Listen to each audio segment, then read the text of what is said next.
Welcome to the Tech Trends Podcast, where we discuss the latest manufacturing, technology, research, and news.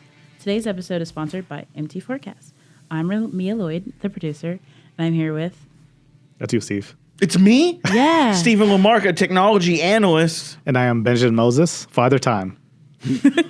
We got a clock in the room, so that's why I said that. Nice. I love that, actually. Steve, I feel like we underrate the human influence on measurement. Yeah, we do. Yes, we do. Okay, so what Ben is alluding to, yesterday I got in a motorcycle accident. And I'm fine. The bike's fine. More importantly, the bike is fine. But so this lady that hit me, she had a few scratches on her front bumper. And when we pulled around to a safe place to get out of the road, I had to do a loop because I was going in a different direction. So I had to go down the street opposite way of where we were agreed to go, do a U-turn, and then come back. And in that process, I found out that my handlebars, my front fork, the headstock is out of alignment. Sure. Felt really weird. I've never felt a bicycle or motorcycle out of alignment before. That is a weird. I've done that a lot. Actually, I have ridden a bicycle that had a bad alignment before, Right. but that was when I was working at Toys R Us, and it was like a trashed bike in like the stock room. My experience was I was like in high school. And anyway, so everything, the dust settles from the accident. I get into work, and I'm like, during like some downtime, why don't I call the local shop dealership and schedule an appointment to have this fixed, because I do not want to prematurely wear out my tires, and plus I'd also just like to be able to go in a straight line perfectly. Important for a motorcycle. So I call up the service center at the dealership. It's a Kawasaki. They've got a Kawasaki tech there, certified. And I'm like, do you guys do like front wheel alignments? And is there like will you be able to put it on a rack and get everything laser aligned? Because like I came from the car world. Right.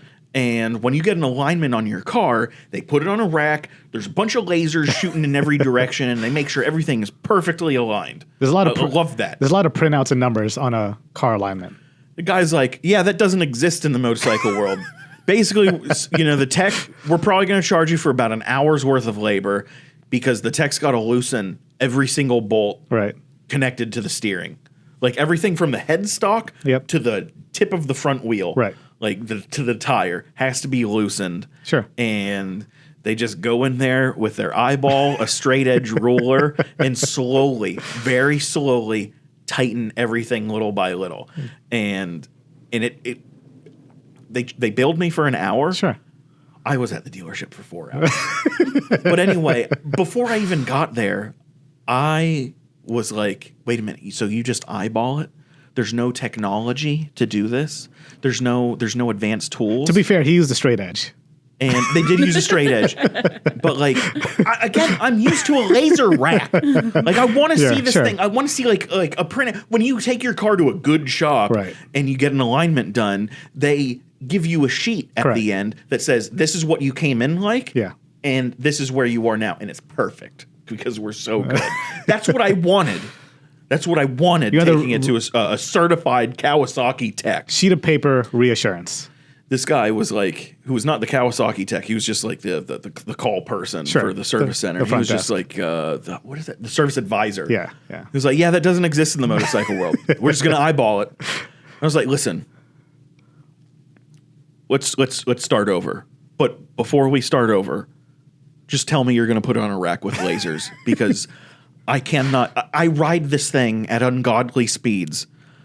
I don't want to know that it was just bolted together by somebody eyeballing it. Please don't tell me that. Yeah. But it's fine. Sure. And, I rode it at an ungodly speed home. Yeah. And it felt great. It felt better than it did new. But anyway, we don't put enough stock in how precise and accurate the human eye is. Right. And to take this to another example to help me settle my nerves on the fact that my motorcycle was eyeballed, there's a great video of the manufacturing workflow at Beretta, the shotgun company. and they have this amazing video that's been out for like 5-10 years, something like that now. It's been out for a long time. It's a beautiful video. It's an epic video. And it shows every step of the process from the woodsman cutting down the Turkish walnut tree. That's cool. To them taking the wood and putting it in a CT scanner to ensure that there's no cavities, that this wood is perfect and pure. And then to the cold hammer forging machine to make the barrels and the CNC, like everything that makes these Beretta barrels perfect. And then you have to keep in mind, Beretta does make some semi-auto shotguns, and they make other semi-auto firearms, but they're bread and butter. It's almost like a gold Rolex. You know you've made it when you have a Beretta shotgun, and that shotgun is not a semi-auto. It's an over and under with a walnut stock. And those shotguns start at $2,000. Right. And the $2,000, they go up to like $200,000 plus, but they start at $2,000, and that's for like a fully autonomously made over and under shotgun. They're high production stuff. But it's not fully autonomously made. They have the best machine tools in the industry. Right. But you'll notice watching this video, you see all these tools. They say they have their own CT scanner. Yep. And they have their own alloy. They probably employed Quest Tech to make them a specialty steel alloy for their barrels. Yep. They take a lot of pride that they have their own trademarked steel alloy for their barrels. It's really cool. But an over and under shotgun is two, in Beretta's case, perfectly manufactured barrels that have to be sandwiched together. They have to be fused together with like welding or whatever. I don't know exactly how they do that part. But they marry these two barrels that you would like to shoot in the same direction at like the same thing. Yep. Do you know how they make sure that they're aligned? Lasers. Some guy eyeballs it. They just hold it up to the light. Up to a light and eyeballs it. I love it. That's the best. and like we have all of this technology today. We are. It is this quite literally the state of the art right now, and Beretta's facility is state of the art. Absolutely, they're still eyeballing barrels. And it's interesting. Back to when I was at a manufacturing facility, one of my old manufacturing mentor, Carl Tab, I would say, Carl, take a look at this. This clearly is a gap. What happened here? He helped me get through like the corrective action issues that we would have on the manufacturing floor. And he's like, eyeball. It's like, oh, that's 32 thousandths off. Like, Carl, that can't be right. And then, of course, I would measure it. It'd be 31 thousandths. Come on. Just eyeballing stuff. The years of experience and training and repetitive nature build up that knowledge base of, being able to compare a gap of, two parts and what the actual measurement was. And I do think that we've gotten to a place where, we should rely on machines at some point, but we should not underestimate the value of the human influence or human capability. And honestly, I think that's what the robot arm industry is. That's their target is. Sure. We want to match the human eye. Yeah. And, we're talking about human optical comparison, but even to like measure force. Often we talk about hand tightening stuff. Oh, how many ugga-duggas? like 62 inch pounds? Yeah. Inch pounds, you nerd? Like, give it 3 ugga-duggas and then back it out half a turn. Exactly. The underestimation of, importance of torque, I underestimate that myself. And, hand tightening stuff to a certain value to, just another quarter turn, that gets you pretty far. Yeah. And I like that a lot. So we're talking about the positive of the human influence, but also the negative is I screwed up myself. I was changing spark plugs on the Deepest truck, and I over torqued the spark plug. To be fair, I was trying to use a torque wrench, and I think I was using a broken torque wrench. Wow. And I think I broke the spark plug. Broken torque wrenches, there's like... That set me up. We could do another episode on torque wrenches. Broken tools. Well, not just broken torque wrench. We could do an episode on broken tools. Yeah. But just torque wrenches. Yeah. I feel like there is a religion behind torque wrenches. Yes. Because you have to take care of one.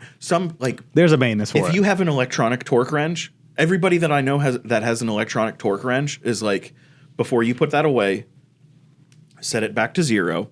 Well, this is any torque wrench. Yep. before you put it back in its box, and it has to go back in its box. Yep. And everybody that I know that has one not only puts the torque wrench back in the box, but puts like the protective plastic case that came in back in the cardboard box after that. But like before you even get to putting it back in the box, whatever setting you had of 35 foot-pounds, set it back to 0. I think that was a mistake. I think remove the tension from the spring. Then you can put it back in the box. Then you can put it back in the box, back in its box, and then you can put it away. And you better put that tool away. Like nobody's ever complained about losing a torque wrench the way they've lost. People talk about losing 10 millimeter sockets, right? But electric torque wrenches, set it to 0. Then take the batteries out. Oh man, I didn't realize that that's was extreme. Oh man, I screwed that up with somebody's electric. It's like you didn't take the batteries out. Yep. I was like, yeah, why would I? Yeah, It's why like, would you? listen, if you put an electric torque wrench, a torque wrench is an expensive tool. Correct. Hard to replace. Like nobody wants to replace a torque wrench. That's a couple $100 if you have a good one, a worthwhile one. Yep. And if it's an electronic, add another $100 to that. And you don't want to replace that. Yep. But the other problem with torque wrenches is how often do you really need to use one? That's the thing. You know, I'm doing if 100. if you're a auto technician for like a German car manufacturer's dealership, you probably use it on a daily basis. Yeah. Japanese American car, you probably say you use it on a daily basis, but you definitely go by Ugga-Duggas. Yes. But you rarely use a torque wrench. Yep. It's an expensive tool. If you put it away for like a year and you don't use it for a year and you got an electronic one and you come back to it and you take it out of the cardboard sleeve, you open up the box, and then you see battery paste, like battery acid that is like leaked, the corrosion spewed out and like solidified. Yep. It's like that's a new $500 wrench you got to buy. Just based on a battery. Yeah. I feel from one stupid $5 AA Duracell or whatever. That's a mistake I made. I didn't check. Like I didn't do a test on the torque wrench. That idea passed my mind before I started cranking down it, but I didn't listen to my mind. Mistake. Steve, can you tell us more about our sponsor today? Today's sponsor is MT Forecast. MT Forecast brings the latest economic news and industry trends straight to attendees. Industry leaders, executives, and key decision makers will explore an agenda that provides a roadmap to better business strategies through customer industry insights, economic forecasting, and deep dives into market data. For years, MT Forecast speakers have been sharing crucial looks into the near future. Go to amtonline.org/events to save the date and register. Thanks, Steve. Like, share, subscribe. I was going to remind you there, but you got it. You do need to remind me of something else. What did we want to talk about, MT Forecast? I want to go. It's in Detroit. It's going to be in Detroit. And I've mentioned for like the 3 past episodes now, so it's actually a miracle that I forgot, that when we're in Detroit, you can catch me at the Guardian building in the financial district of Detroit because I want to see that Monell gate. Yeah. I do 2 side things related to the conference. Yeah. There's 2 tours, actually 3 tours that are set up. Okay. I'm not sure what the third one is, but I know. Mine's unofficial. It's the third one. One is at Fanuc. Oh, nice. The other tour is at Thieves. Is John Toohey taking us around Fanuc? Sure. He is so fun.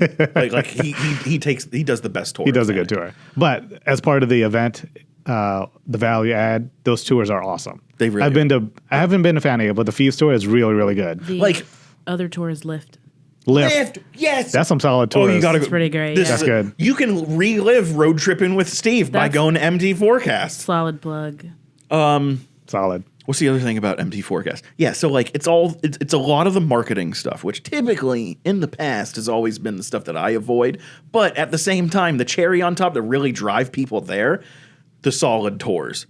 But I will be there, and I'm really excited to go this year because 2023 has been an exciting and somewhat spicy year in terms of end use. Yep. Like I want to go really to find out who a certain manufacturer, builder has been selling to in Russia. That shouldn't have been.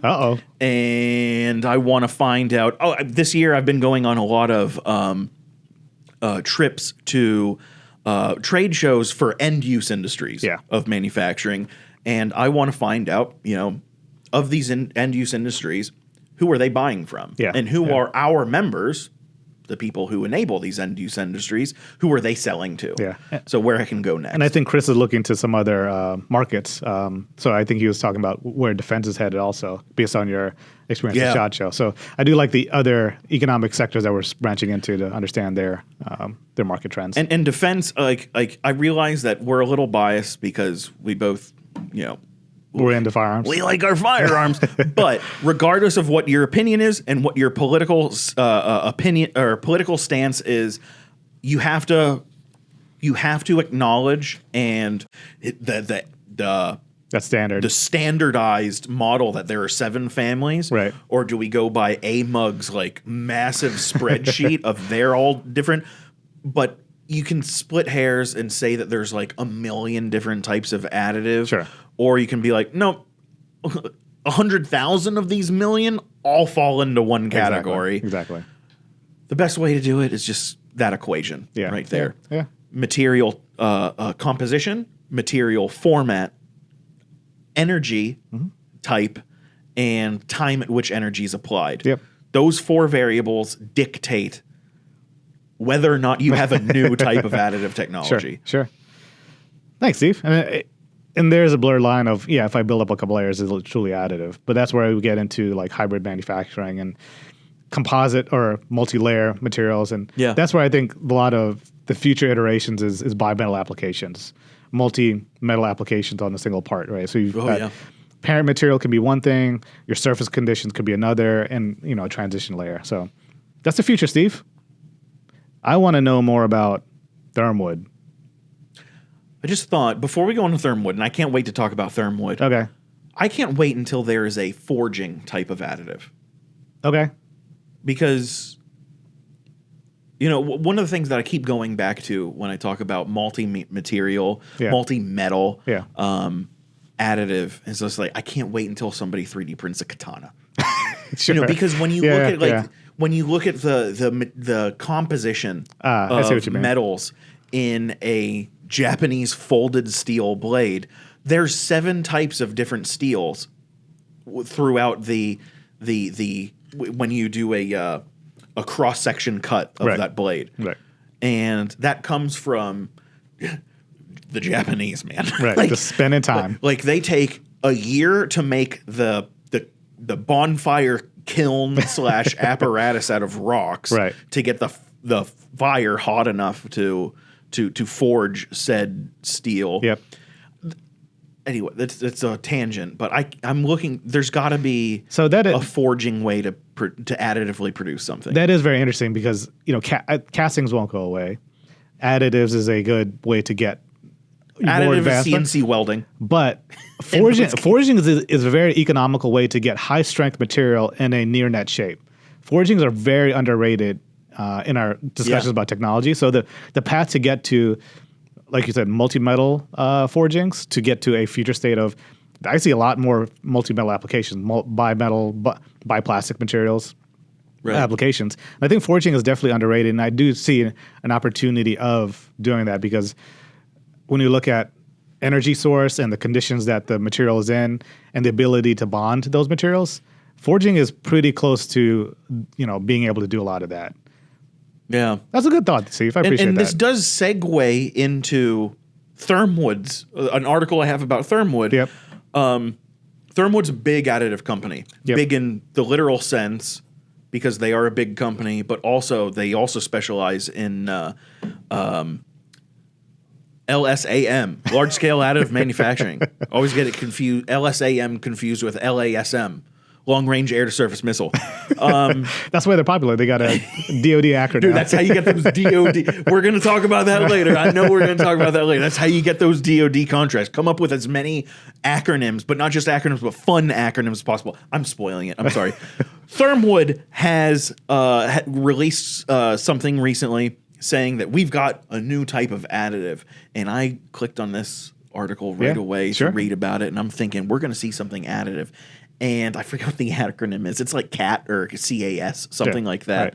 And basically, what they're doing is not. It's barely additive at all. If anything, it's more hybrid manufacturing. I understand. Because they are saying that the best way to large scale 3D print big metal parts, machine layers. Oh, interesting. Machine the layers. Yeah. And once you have all the layers, have them welded together. Gotcha. Have them placed and welded together.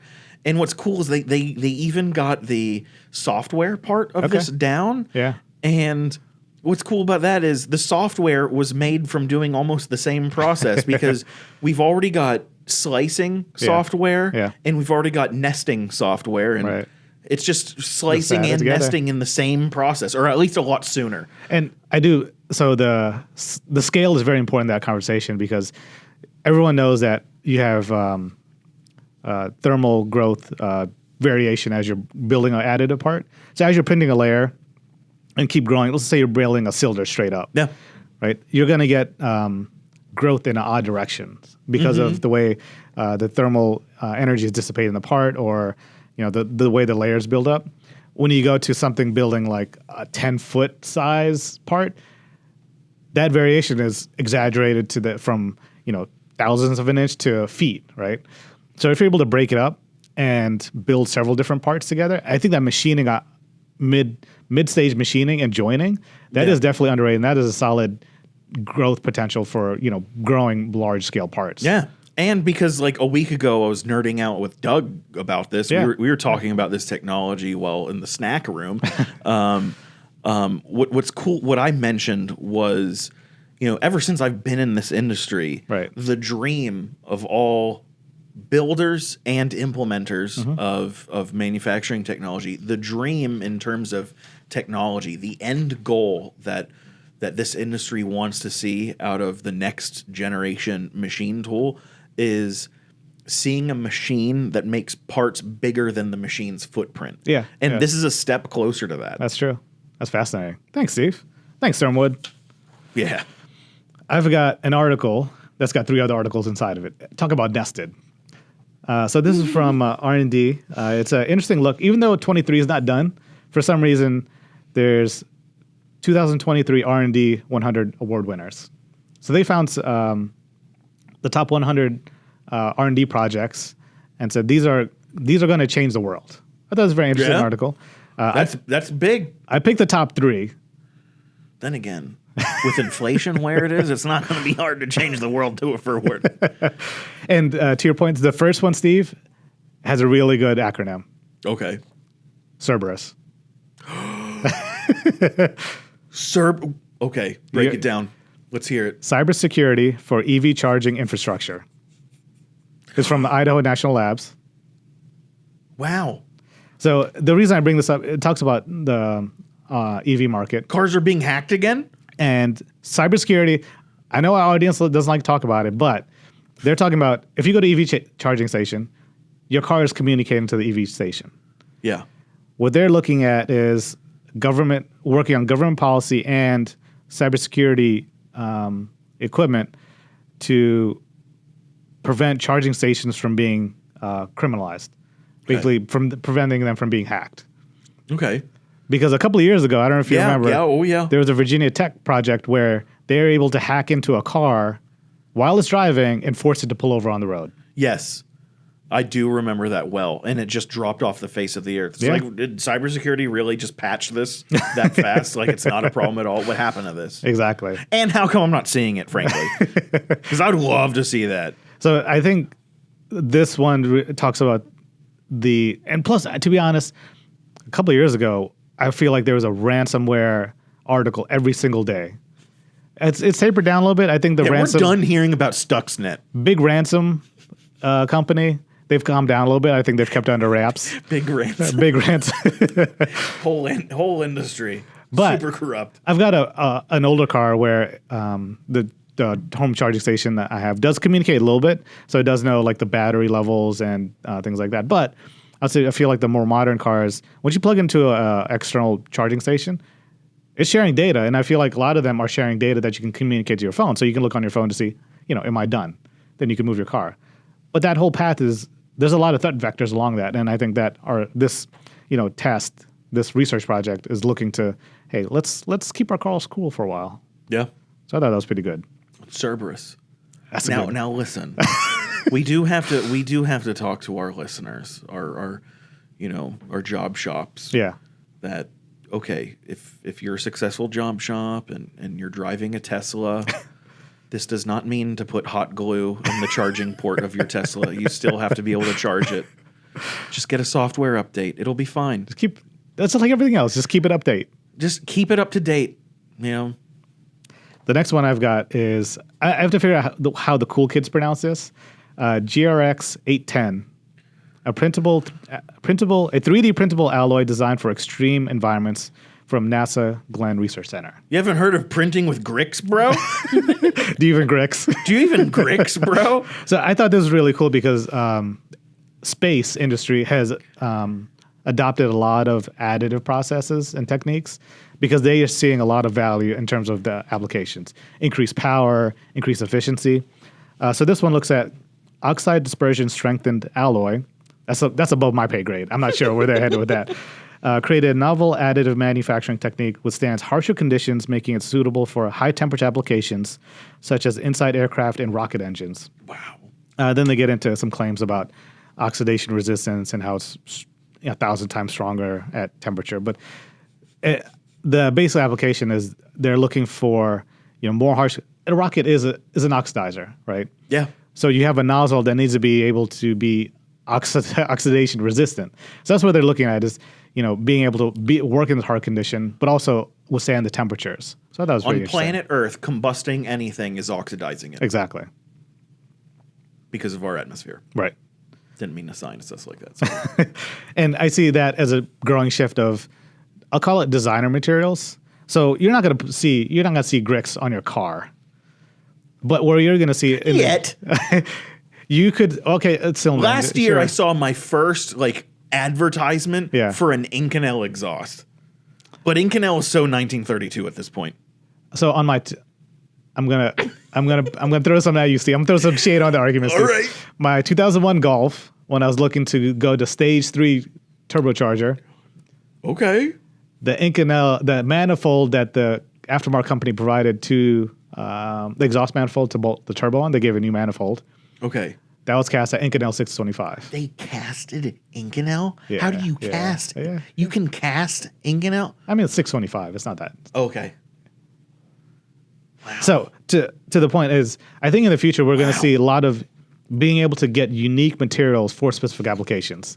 So to your point of, hey, let's just stop using steel. Maybe that's not the best thing for a manifold, particularly if you're going 15,000 RPMs. Let's get something a little more resilient there.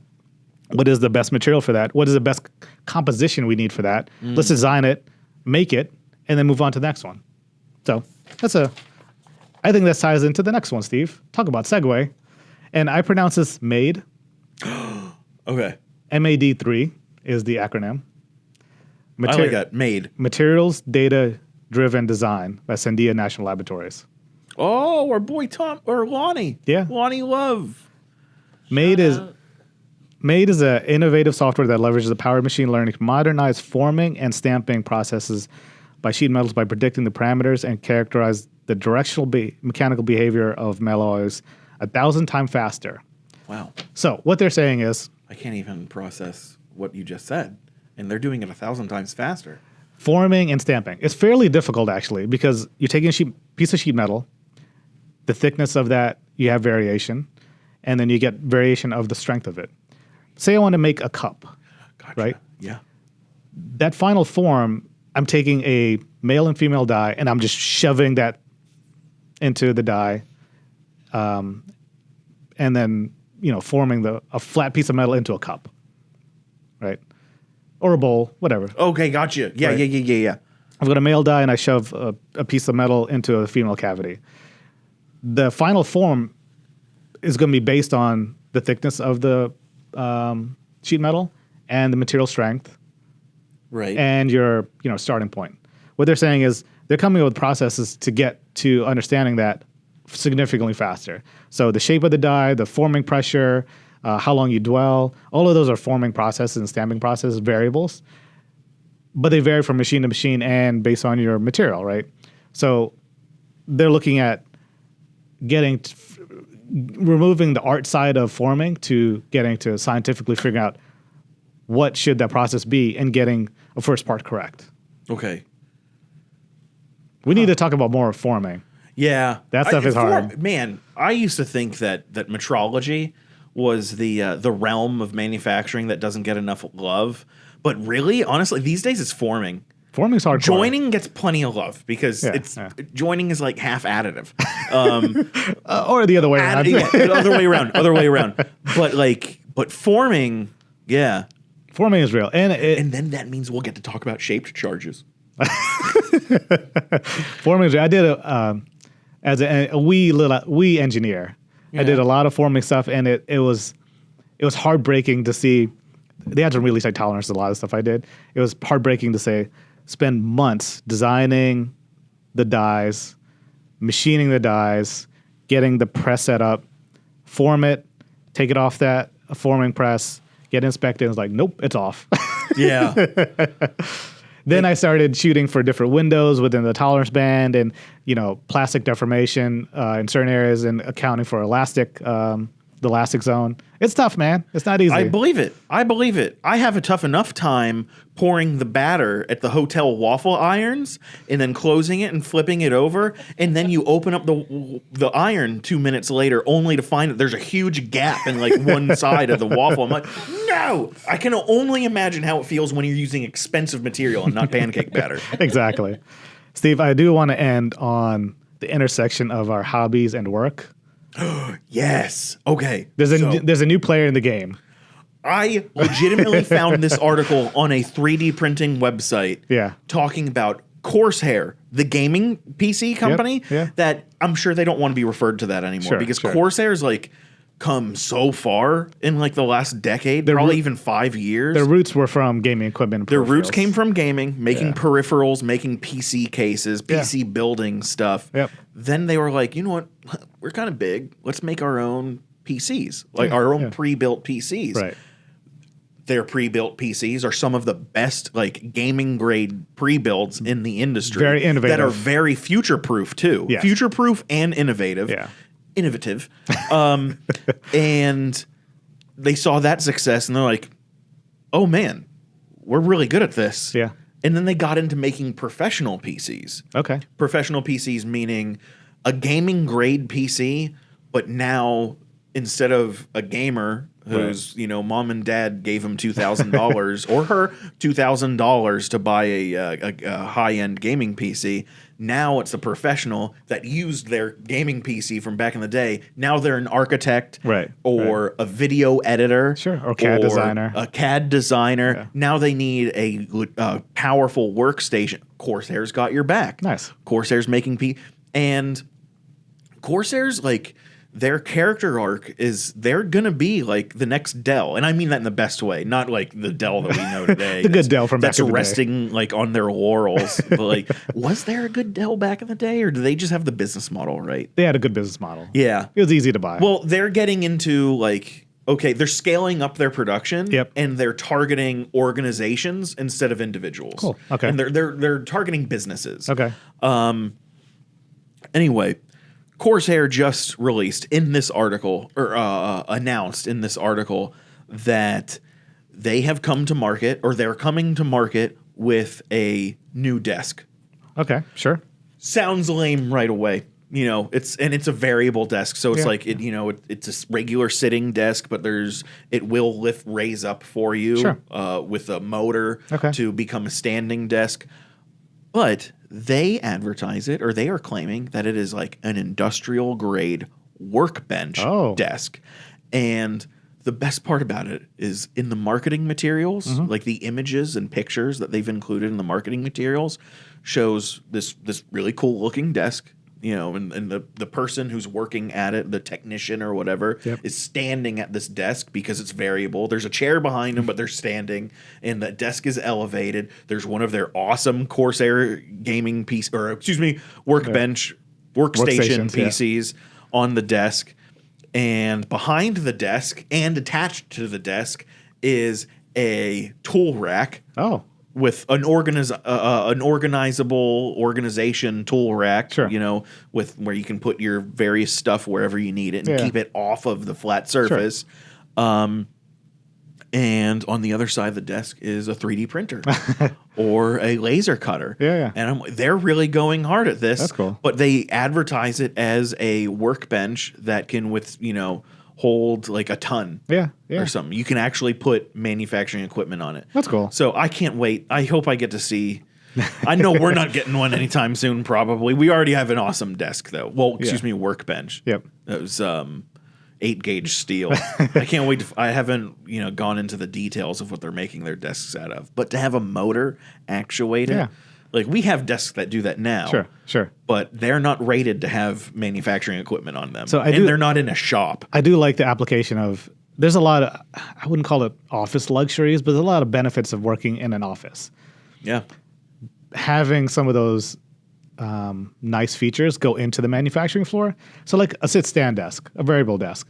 You're not going to see that a lot on a floor for various reasons. But having, their Corsair experiment with, we'll call it industrial grade or something robust enough where you're comfortable putting this next to a CNC mill and allowing an operator to work on this desk, that's fantastic.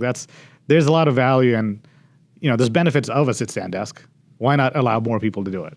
Yeah.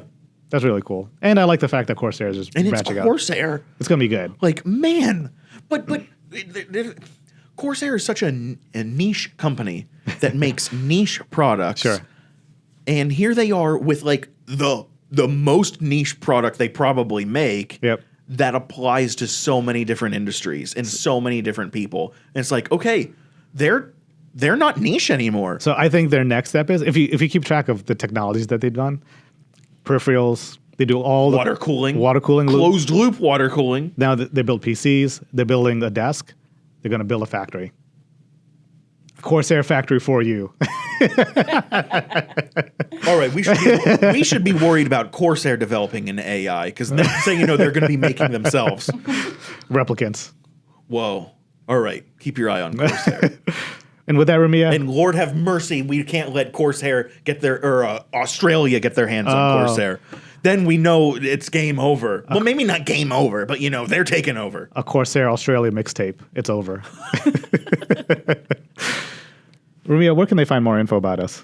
You can find more information at amtonline.org/resources. Like, share, subscribe. Bing bong. Bye, everyone. You got me.